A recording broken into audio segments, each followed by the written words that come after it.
A lo largo de los años hemos escuchado y narrado muchas historias sobre el crimen, la justicia y los centros penitenciarios. Sabemos de casos que conmocionaron al país, de procesos que dividieron opiniones y de condenas que marcaron vidas. Sin embargo, muchas veces se mira más allá del titular. ¿Qué sucede con esas personas después de cumplir su condena? ¿Qué pasa con quienes salieron en libertad y siguen siendo prisioneros del estigma? Muchos de ellos, culpables o no, han intentado rehacer sus vidas, buscar un empleo, una familia, un propósito, pero la sociedad muchas veces no perdona.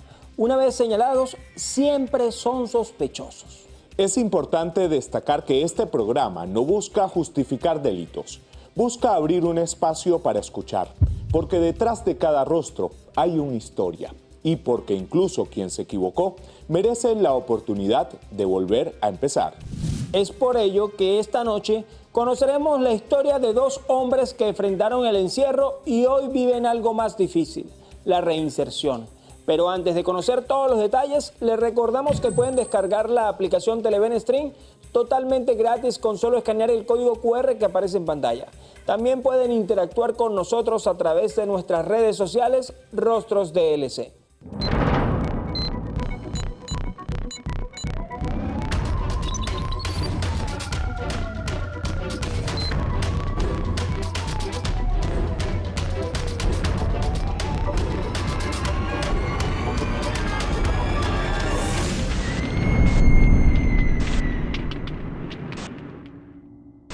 Rostros del Crimen está apegado a hechos estrictamente reales. No hay recreaciones ni dramatizaciones. Sus protagonistas hablan desde el rigor del suceso. Esta noche abordaremos la historia de Wilson Hill, quien en 2016 atravesó situaciones que lo llevaron a experimentar una de las etapas más difíciles de su vida. Falleció un familiar, que es mi hermano. Él tenía un niño justamente que vivía con sus abuelos, que son mis padres, y resulta ser que en el entierro aparece la mamá del niño. Nunca vivió con la mamá del niño, el niño nunca vivió con su mamá. Resulta ser que ella pide llevarse al niño y nosotros, bueno, mi familia en consenso, le da al niño para que comparta con ella, porque mi sobrino estaba viviendo un duelo pues, de la pérdida de su padre. Justamente nosotros le damos el niño y al cabo de una semana, cuando fuimos a ver dónde estaba el niño, que ella nos dio una dirección para que sepamos del niño y lo a buscar y eso para que termine su año escolar, resulta ser que el niño lo había vendido. El padrastro de su sobrino fue quien le informó sobre lo que estaba pasando, porque esta señora no solamente había vendido a su propio hijo, sino también a su hijastro, situación que tenía el señor un poco alterado y molesto con su mujer. Yo pensé que de verdad lo que me estaba diciendo no encajaba con la realidad de uno, hasta que en efecto me lleva hasta donde una prima que vive en un sector, en una barriada de Caracas, y ella me demuestra que el niño en efecto fue comprado, fue vendido a una familia. Procedo a denunciar el caso por trata y apropiación indebida de infante. En ningún lado de la logna de la alcaldía, en ningún lado de la logna de defensa pública, en la logna justamente del 6CPC, nos asumieron la denuncia porque es de la mamá. Entonces no se considera una apropiación indebida de infante porque quien lo tiene es su mamá. Pero le estoy diciendo a la gente que no lo tiene la mamá. Tras la negativa a su denuncia, el señor quedó desorientado, sin saber qué pasos adicionales podía seguir. Sin embargo, meses después, su sobrino fue localizado en el Aeropuerto Internacional de Maiquetía. Es cuando nosotros procedemos a rescatar al niño porque lo tiene el Estado y mediante los tribunales de Logna nosotros procedemos a unas visitas, a unas audiencias grabadas para ver si el niño nos reconoce, si somos sus familiares y eso. Bueno, estuvimos como en 2 audiencias y de repente aparecimos denunciados, ¿ok? Que nosotros maltratábamos al niño y abusábamos de él como tal. En vista de esta situación, nosotros no sabíamos cómo defendernos. Mi hermano lo detienen junto a mí y fallece a los días en el calabozo. Tras su arresto, optó por aprovechar de manera constructiva el tiempo que permaneció detenido, pues nunca pudo comprobar su inocencia. 10 años permaneció el señor Wilson en el centro de reclusión. Yo soy docente universitario, yo di clases allá dentro de lo que son la misión Sucre. Hice 2 libros, justamente uno de los libros, El talento detrás de las rejas, y El sobrino y la justicia. El talento de las rejas es justamente todas esas personas inteligentes que hay allá adentro, que de una u otra manera la sociedad lo etiqueta, donde la familia se avergüenza, y resulta ser que hay muchas personas también inocentes, porque yo lo estaba viviendo en ese momento. Durante esos años en prisión también enfrentó momentos difíciles que le enseñaron a fortalecerse y a afrontar con mayor valentía toda esa adversidad. Por el tipo de delito estabas en riesgo, siempre estuvimos en riesgo de verdad por la situación del delito y más con un menor como tal. Mucho daño psicológico y aparte de eso, no hay una reinserción, como dicen, del privado hacia la sociedad. Al contrario, hay un maltrato, un aislamiento, no hay comunicación con tu familia, no hay cómo buscar la manera de decirle al mundo, tú eres inocente. Asimismo, uno de los aspectos que le mantenían en constante alerta durante su detención era la presencia del pranato, pues en el año de su captura esa modalidad delictiva aún prevalecía. Ellos llevaban como ellos le llamaban una rutina carcelaria. Entonces ya simplemente el delito te excluía de estar con ellos entre una población como tal. Entonces ya desde ahí comienza la discriminación. Sí, ha mejorado justamente en estos últimos tiempos, el pranato fue extinguido como tal. El cese de los pranatos lo que ha mejorado es justamente el índice de mortalidad, menos muertos de verdad. En la siguiente parte de nuestro programa profundizaremos en la historia de Wilson y cómo logró superar esa difícil circunstancia. Ya regresamos.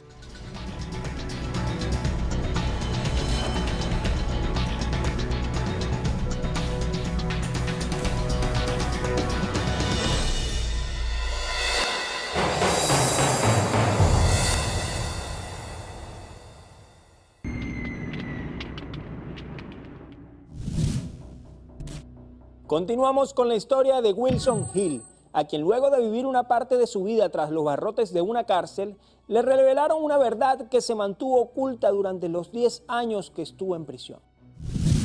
No hubo pruebas médicos forenses que demostraban que el niño fue abusado sexualmente, no hubo pruebas psicológicas con elementos convincentes y no se nos cambia el calificativo de la denuncia, pero después de 10 años, porque estuvo una cosa en los tribunales de Logna y otra en los tribunales penales como tal. Acabo de salir en libertad hace 2 meses.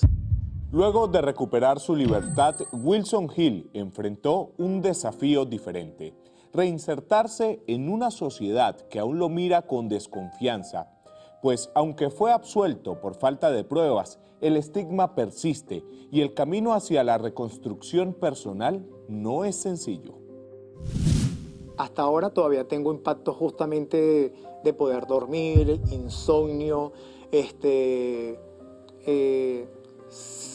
como ahí como un señalamiento por la parte social, pero vuelvo como te digo, una cosa es ser prisionero de tus emociones y otra cosa es ser prisionero entre barrotes. Mentalmente siempre estuve en paz conmigo mismo porque sé lo que estaba sucediendo, pues hasta que decido hoy enfrentar esta realidad, y no es que es una denuncia, es un llamado de atención a todo el mundo. No crean de que sus familiares, porque sean catalogados de X delito, tomemos decisiones nosotros también socialmente, no. De fondo hay cosas que hay que investigarse. Para la mayoría, el proceso de estar en prisión es muy duro, y más aún si estando en el encierro se reciben noticias que parten el alma y multiplican el dolor. Yo me encontré con la sorpresa de que toda mi familia poco a poco falleció, pues, por la situación de las pandemias, por la situación de situaciones de salud, no fueron atendidos y me encontré que 8 de mis familiares prácticamente habían desaparecido. No tuve ese apoyo familiar como tal, por el contrario, tuve el apoyo de amistades, de vecinos y que me apoyaron en todo momento. Afortunadamente, Wilson cuenta con el apoyo de personas cercanas, quienes lo alientan a seguir adelante, con la convicción de que se puede construir una nueva vida libre de prejuicios, a pesar de que muchas veces la sociedad puede ser muy dura. No he tenido señalamiento, al contrario, he tenido ese abrazo caluroso de mis vecinos, de mis compañeros de trabajo, de mis amistades. De verdad, no siempre en todo momento creyeron en mí y han creído en mí y siguen creyendo en mí. Y lo único que me dicen como que callemos, no denunciemos este tipo de cosas. Yo digo que al contrario, no hay que callar porque al igual que yo, allá adentro hay muchas personas inocentes. Una cosa es lo que la gente piense de ti y otra cosa es lo que tú pienses de ti mismo. Y si de verdad estás en paz contigo mismo, no podemos callar. No podemos callar ni hacer señalamientos. Hoy el testimonio de Wilson Hill nos permite entender no solo lo que vivió hace 10 años, sino también quién es ahora luego de haber atravesado una de las experiencias más duras que puede enfrentar un ser humano. Anteriormente yo era una persona muy humanista, sigo siendo humanista, pero era con una persona muy dada. Actualmente soy receptivo a muchas cosas porque la maldad existe. Era como inocente en esa parte y viviendo todas estas cosas acá, de verdad la maldad existe. Esta noche Wilson alza su voz, no solo para contar su historia, sino también para hacer un llamado a las autoridades competentes de nuestro país. Los 45 días que se les da al privado para que sea investigado son prácticamente eternos. Y los retardos procesal realmente, la ley te establece que son 2 años. Pero en mi caso yo duré 10 años procesado con un retardo procesal que dicen de que no hubo retardo porque constantemente te llevaban a los tribunales. Te llevaban pero no te atendían y no se consideraba retardo procesal. Entonces, una cosa es la normativa legal y una cosa es el hecho, el día a día, lo que vive el privado de libertad. Aunque ya se encuentra en libertad, su historia judicial aún no termina. El proceso que lo llevó injustamente a permanecer en prisión sigue dejando huellas que todavía continúa enfrentando. Yo salgo justamente acá, como les dije, duré 10 años privado de libertad, se me hizo unos cambios de calificativo, se me dio una condena de 4 años, el caso salgo en libertad por cumplimiento de totalidad de la pena, por extinción del delito, vamos a decir, pero estoy en una revisión, no en una apelación, sino en una revisión porque la decisión tenía que haber sido libertad plena. Hoy Wilson Hill se encuentra completamente libre. No busca venganza ni silencio. Al contrario, está dispuesto a convertir su experiencia en una herramienta para ayudar a otros privados de libertad. Sí, estoy dispuesto y yo de profesión soy administrador de empresa y justamente estoy trabajando justamente en un proyecto de inserción laboral para los privados de libertad que salgan. Y la sociedad los excluye y nadie le da oportunidad de trabajo, es de incluirlo. En la próxima parte de nuestro programa conoceremos otra dura historia marcada por el encierro. Un hombre que también fue privado de libertad y cuya identidad ha sido protegida por razones de seguridad. Ya regresamos.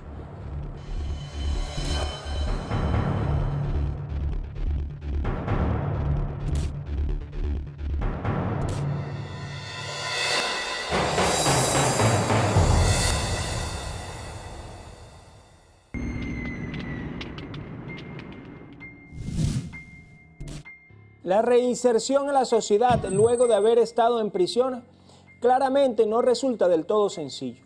Y más aún cuando se carga con una acusación tan dura como la de haberle quitado la vida a un ser querido. Nuestro siguiente invitado, por decisión propia y para preservar su privacidad, ha decidido mantener su identidad en el anonimato.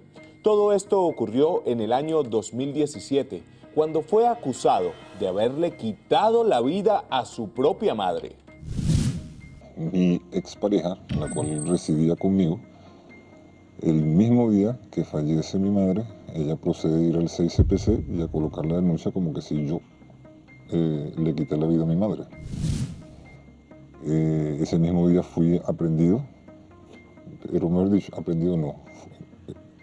En internet aparece la reseña como que fui aprehendido y realmente fui llevado bajo engaño para que rendiera declaración del hecho. Una vez que ya yo llego allá, quedo totalmente aprehendido. Y cuando mi familia fue hasta esa sede del paraíso de homicidio del 6CPC, le negaron el acceso a mi persona, negaron que yo estuviese allí. Mi familia estuvo recorriendo casi todas las delegaciones preguntando por mí y duraron casi 3-4 días sin saber absolutamente nada de mí. Desde el punto de vista de nuestro invitado, no era justo que fuera acusado por el presunto delito, pues la autopsia de su madre arrojó que su muerte fue a causa de una asfixia mecánica. Se descartó que fue por estrangulamiento, más ellos dedujeron o dijeron que yo la pudiera agarrar una almohada o algo y la pudiera asfixiar. Cuando si eso hubiese sido así, también se hubiesen encontrado con marcas o moretones en el área de la nariz o en toda la zona del rostro, lo cual tampoco fue así. Lo que sucede es que también fue un proceso bastante fuerte de demostrar mi inocencia en ese caso, porque mi mamá fallece debido a una enfermedad degenerativa hereditaria llamada ataxia cerebrosis. Esa es una enfermedad que va atacando diferentes partes del cuerpo y del organismo y que su 100% de todos los casos que fallecen por esa enfermedad fallecen bajo una asfixia mecánica causada por su propio organismo. El acusado estuvo 5 años en prisión y explica que aunque fue un proceso arduo, se pudo comprobar que no era culpable.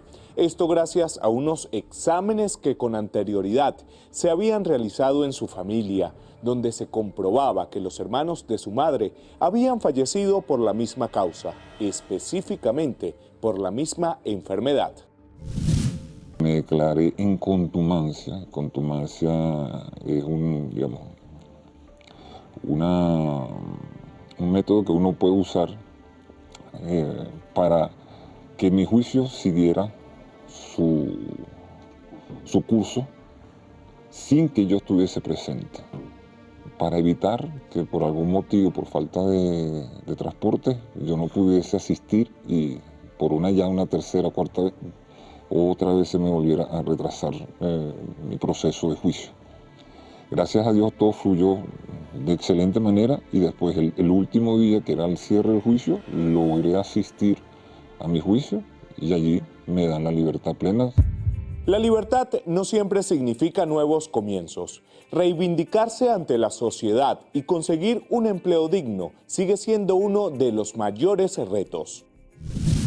No me estaban dando trabajo en ninguna parte. De unos 6 meses para acá, gracias a Dios, conseguí un empleo en el cual estoy ejerciendo con toda normalidad y sin ningún tipo de inconveniente, pero queda ese trauma psicológico de que si una persona ve o hasta para una pareja, porque si tú vas a empezar una relación con pareja y ahorita uno mete los datos de cualquier persona por internet y te aparece casi la historia de toda su vida. Y mira, pero mira lo que hizo pero este es un loco, un demente, un asesino. Entonces ya por ahí las personas se hacen una idea sin saber la realidad de lo que sucedió o cómo sucedió. A todos esos hombres que quizás viven relaciones tóxicas, donde hay agresión física, agresión verbal, tomen conciencia, tomen cuidado, porque realmente están durmiendo con el enemigo. y no saben en qué momento le pueden dar una puñalada por la espalda. Ese es mi consejo que le puedo dar a todos esos hombres y a todas esas personas que vivan ese. Mejor aléjense y continúen su vida, así sea de cero, pero vale la pena mejor eso, arriesgarse a vivir o a pasar por una situación similar a la que yo pasé. Cada historia que conocimos esta noche lleva consigo un gran mensaje. Detrás de cada persona que estuvo en prisión hay una lucha por reconstruir su vida. Por eso, como sociedad, es importante abrir el corazón antes que el prejuicio. No somos quienes para juzgar. El único que nos puede juzgar es Dios. Y a pesar de haber salido de ese problema, a pesar de que tengo mi papel que dice inocente, igual queda personas que como con la idea de que este es un monstruo, este es un asesino. Pero no estás viendo el papel que demuestra, y si yo estoy aquí, quiere decir que se demostró mi inocencia. Quedan arraigadas unas ideas de verdad bastante atrasadas y retrógradas en las personas en cuanto a eso. Yo digo que las personas que a veces pasamos por eso y somos inocentes, nos volvemos las personas más humanas y nos volvemos muchísimo más humanos y realistas en cuanto a lo que es la sociedad actualmente y a lo que es ser bueno realmente y a lo que es ser malo realmente. En definitiva, todos merecemos una segunda oportunidad. Historias como estas nos recuerdan que la reinserción no es solo responsabilidad del que sale, sino también de la sociedad que lo recibe. Ya volvemos.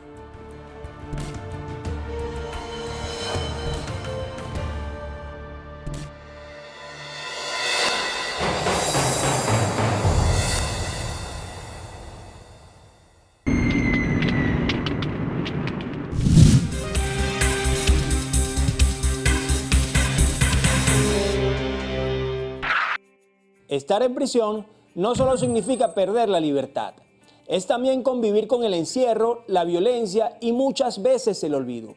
Es importante entender cómo es el proceso de reinserción de aquellas personas que recuperan su libertad tras cumplir una condena.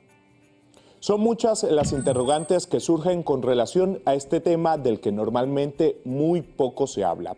Por eso, en este espacio Contacto Directo nos acompaña la penitenciarista y socióloga María Antonieta Escobar para conocer un poco más sobre esta lamentable situación.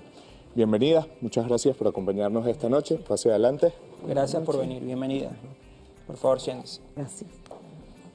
Bueno, lo primero que quisiera que nos explicara un poco es cuál es el impacto que genera una condena tanto en la autoestima como en la identidad de una persona.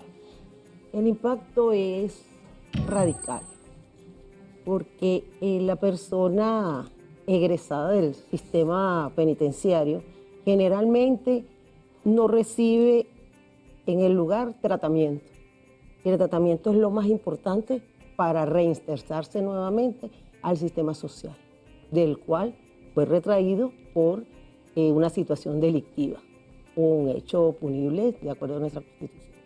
Y por ejemplo, los estigmas sociales que rodean a esa persona que lamentablemente estuvo privado de libertad, incluso si afirman ser inocentes. Ese tipo de estigmas sociales, ¿cómo se van creando? ¿Cómo la sociedad va creando ese tipo de estigmas? El estigma, el privado, la persona que es privada de libertad, queda como en un limbo entre la sociedad y el sistema. Porque va a un centro de reclusión donde debería recibir tratamiento y medidas alternativas para solventar la situación por la cual fue privado de libertad. Ok, y ahora, teniendo en cuenta esto, ¿cuáles serían los principales obstáculos que enfrenta una persona a la hora de querer reinsertarse socialmente? Los obstáculos son la falta de conocimiento que tenemos la población en general acerca de que ya esta persona pagó su condena y no puede ser revictimizado, porque cuando yo lo desprecio, le coloco el estigma social del que me preguntaba. Tengo un perjuicio acerca de ese individuo. Ya para mí es un individuo totalmente distinto a lo que pudo ser. Si era una buena persona, era una mala persona, Depende. Entonces, ese prejuicio que se forma acerca de esa persona es lo que se considera un estigma social. Claro, incluso cuando el legislador prevé una medida privativa de libertad para alguna persona, uno de los fines últimos de esto es pues que esta persona salga totalmente saneada, por decirlo de alguna forma, para ser reinsertado en la sociedad. Entonces, ahora pregunto yo, ¿cómo tenemos que hacernos la sociedad en conjunto para que esta persona no se siga viendo afectada? ¿De qué manera debemos actuar nosotros? Deben haber programas sociales y campañas de concientización, porque el privado de libertad siempre fue un individuo correspondiente a nuestro núcleo, que fue separado del tejido social sociológicamente por ¿Fue fallar. separado o él se separó, decidió de separarse? No, él no se separa porque nosotros somos los que lo privamos de libertad. Sí, porque si... Pero al momento que yo Ajá. cometo un delito, tengo que estar consciente que probablemente vaya a haber Una un consecuencia en castigo. este caso. Exacto, esa es la consecuencia. O sea, ser retirado del tejido social. ¿Cómo es retirado? Al ser colocado en un centro de reclusión. Llámese un penal, un centro de detención preventiva, etc. Quisiéramos que nos orientara con respecto a las políticas públicas. ¿Cuáles son las políticas públicas implementadas pues, para este tema de la reinserción social? En nuestro país directamente no hay políticas públicas para la reinserción social. Sabemos que los centros de reclusión, pues el fin último, como lo acabamos de decir, es que la persona sea reinsertada en la sociedad. Dentro de esos centros penitenciarios, pues existen algunas políticas, por ejemplo, bueno, aprendes a hacer cadenas, los enseñan a hacer distintas cosas como para que ellos aprendan a hacer algo y luego reinsertarnos en la sociedad. No hay, aparte de esto, no existe en algún otro lugar alguna política pública destinada pues a reinsertar a las personas a la sociedad. Con respecto a eso, podemos acotar de que en los centros penitenciarios, en algunos se dan talleres. Correcto. Talleres de oficios varios, plomería, madera, pero los esfuerzos que se hacen no son suficientes, porque, por ejemplo, en otras localidades o en otros lugares, tratan de cuando el privado es egresado del sistema penitenciario, tiene un lugar donde llegar, porque es bien sabido también que familiarmente, generalmente el privado ya no va a llegar a su núcleo familiar porque está destruido por las circunstancias. Entonces, difícilmente va a tener donde llegar. ¿Y qué instancias en este caso los podría recibir? La idea es hacer programas sociales de si es posible, de descentralización del sistema penal y que ellos tuviesen un lugar donde puedan ser recibidos siquiera los primeros 6 meses, porque son los periodos de adaptación, porque es como que me coloquen a mí en una burbuja y después... Y se queda en la nada. Exacto. O sea, desde su punto de vista hacen falta más esfuerzos de parte del Estado pues, para que estas políticas públicas se implementen. Sí, hacen falta más esfuerzos constantes y que sean contundentes, porque ¿qué necesita una persona cuando ha salido del sistema? Trabajar. Entonces, ok, me dieron, pero entonces por el estigma social de que existe, difícilmente cuando me pidan antecedentes, esta persona estuvo. Claro, es cuestión de reeducación también de nuestra sociedad, porque no podemos revictimizar ya a una persona que ya hubo condena, claro, que hay condenas de 20, 15, 25 años. Entonces, posteriormente, también le vamos a impedir la posibilidad de estudiar, de trabajar, de tratar de reorganizar su familia. Bien amigos, y ha llegado el momento de hacer una pequeña pausa comercial, pero al regreso continuaremos abordando este tema junto a la socióloga María Antonieta Escobar. Ya regresamos.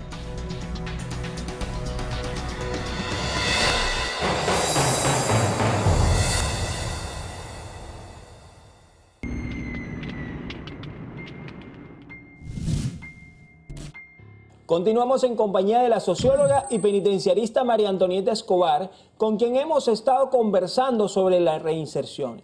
Y en esta parte del programa nos gustaría saber qué rol juega la familia o las personas más cercanas en el fracaso o por decirlo de alguna manera, en la victoria de la reinserción social?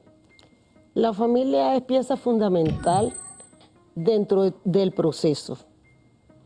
Primero cuando la persona es detenido y todo lo necesario, porque nadie quiere que le priven a ningún familiar, así sea culpable, de libertad. Pero en nuestro país, como los procesos son tan tediosos y largos, muchas de estas familias van abandonando poco a poco al privado de libertad. Y lo abandonan de tal manera que muchas veces ya tienden a desaparecer. Siempre va quedando un eslabón, alguien, hasta el final. Otros tienen la suerte de sí tener a su familiar desde el principio hasta el final. A veces se van turnando, que es la idea también fundamental. La esposa, la mamá, la hermana, el primo, todos, las amistades, porque estos son procesos demasiado largos y un poco complicados también en la estadía de los lugares. ¿Y cómo ocurre, por ejemplo, cuando una persona es privada de libertad, digamos, en un estado diferente a donde vive su familia? ¿Qué tan difícil es para los familiares lidiar con esta situación? Eso es grave.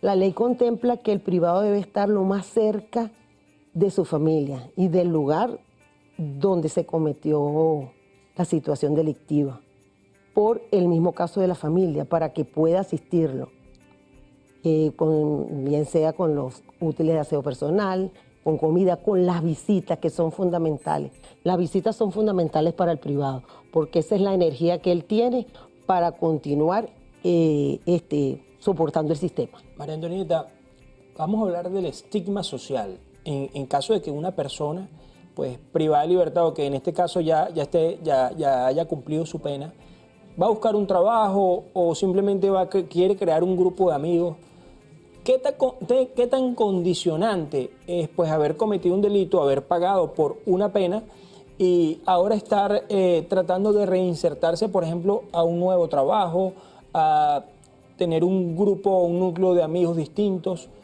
¿Hay estigma con respecto a esto? Sí, es un verdadero reto reincorporarse directamente, porque en la familia es bien acogido, porque ha superado el primer reto, que es mantenerse vivo, que es la primera parte, en libertad, en custodia. Y posteriormente reincorporarse con los amigos, las demás personas, y generalmente no consigue trabajo. Y muchas veces así la persona no lo quiere decir, pues hasta su vocabulario, por decirlo de alguna forma, lo delata, su forma de ser o hasta de vestir. Entonces tienen que ser patrones, pues, conductuales que vaya adaptándose para que pueda pasar desapercibido, por decirlo. Omar, es que de hecho, no sé qué opinas tú al respecto, pero naturalmente es difícil, pues, para una persona que capaz cometió un homicidio, después que purga su condena y que está, digamos, en paz con la justicia, volver a buscar un empleo. ¿Cómo hace en este caso el jefe de una compañía o de una empresa para darle empleo a una persona de la que se sabe que cometió un crimen? No, incluso tal vez estar en un sitio trabajando y de repente llegue uno de los familiares de la víctima y lo señale. Sí. Es una situación un poco compleja. Ahora, teniendo en cuenta esto, ¿usted cree que ese estigma social quizás sea un castigo mucho más fuerte que la propia cárcel para la persona que esté purgando una condena? Bueno, por el estigma social es que existe la reincidencia, porque el exprivado tiene que pasar por 4 etapas, las fundamentales, que deberían ser. Primero, cuando egresa, un sistema eufórico, está en libertad, todo nuevo, habrán cosas que no conocía y está nuevamente descubriendo. Después, lograr superar el desprecio de las personas que no están de acuerdo y no están reeducadas con respecto a lo que ya ocurrió. En una tercera fase es la parte donde dice, bueno, supero todos estos retos, voy a incorporarme a la sociedad, con suerte, de pronto consigue un trabajo, o alguien le dice, bueno, trabaja conmigo, no sé, trabaja en un sistema, no sé, que no amerite mayor complicación. O bueno, hacemos algo, no te preocupes, podemos X. Y entonces, de no superar esa etapa, vendría siendo la cuarta etapa. La cuarta etapa es cuando dice, bueno, ya aquí todo el mundo me desprecia, En la cárcel hay comida, hay techo, tengo amigos allá. Vuelvo a delinquir. Y bueno, allá todos me conocen, allá nadie me va a despreciar. Entonces, aquí ya no me queda más nada sino devolverme. Entonces ahí empieza el círculo vicioso del sistema. María Antonieta, esta noche tenemos 2 personas con nosotros pues, que afirman haber cumplido una condena siendo inocentes. ¿Qué efectos tiene pues, que una situación como esta ocurra o que el sistema haya permitido? Porque sabemos que en todos los sistemas, hasta en todas partes del mundo, ha cometido errores. Entonces, ¿cuál es el efecto sobre los privados de libertad? Ok. El castigo más fuerte para un individuo es la privación de libertad. Entonces, si en realidad es inocente, se duplica el castigo, porque generalmente las personas que son culpables siempre van a decir yo no fui. Pero psicológicamente están tranquilos porque saben que cometieron el delito. Exacto, pero siempre buscan la manera, ¿verdad?, de salirse de la situación. Entonces, en el otro caso, que la persona sea inocente, claro, es doble condena, porque no hizo nada, pero igualito va a estar privado de libertad. Okay. Y entonces no haya cómo comprobar de que no fue así. Ahora, ¿hay privados de libertad que les cuesta más que a otros tratar de reinsertarse luego de cumplir su condena? Sí. ¿Cuáles serían en este caso? Bueno, las personas con problemas psicológicos, psicópatas, sociópatas,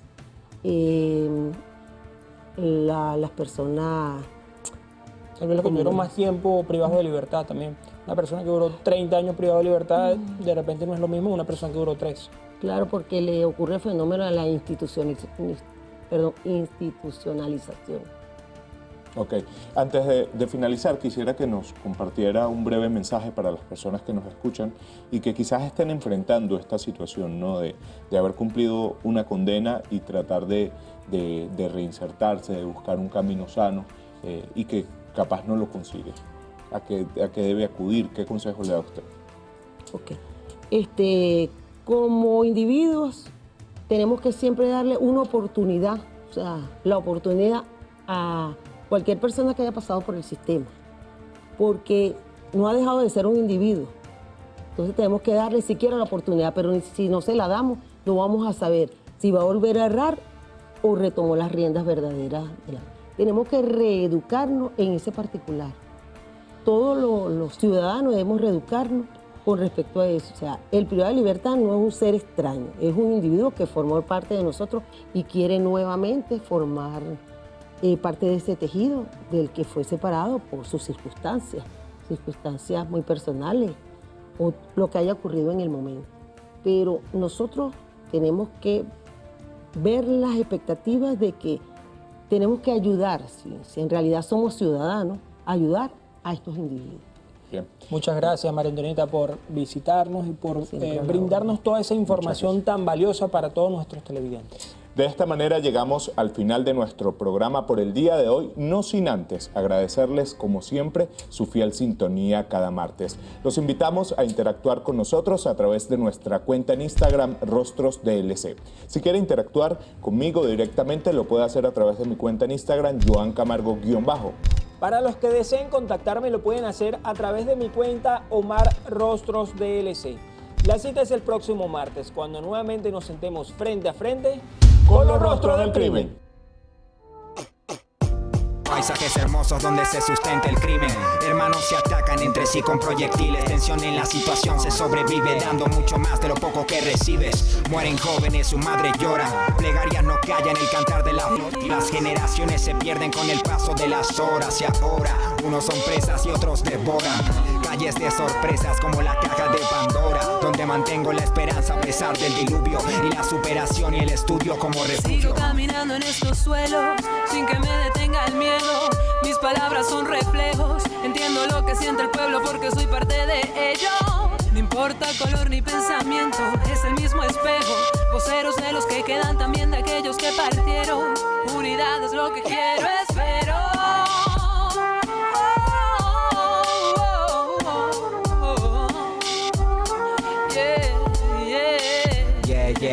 Yeah. Subjetivo quien produce. Proverso. Valeria Áñez.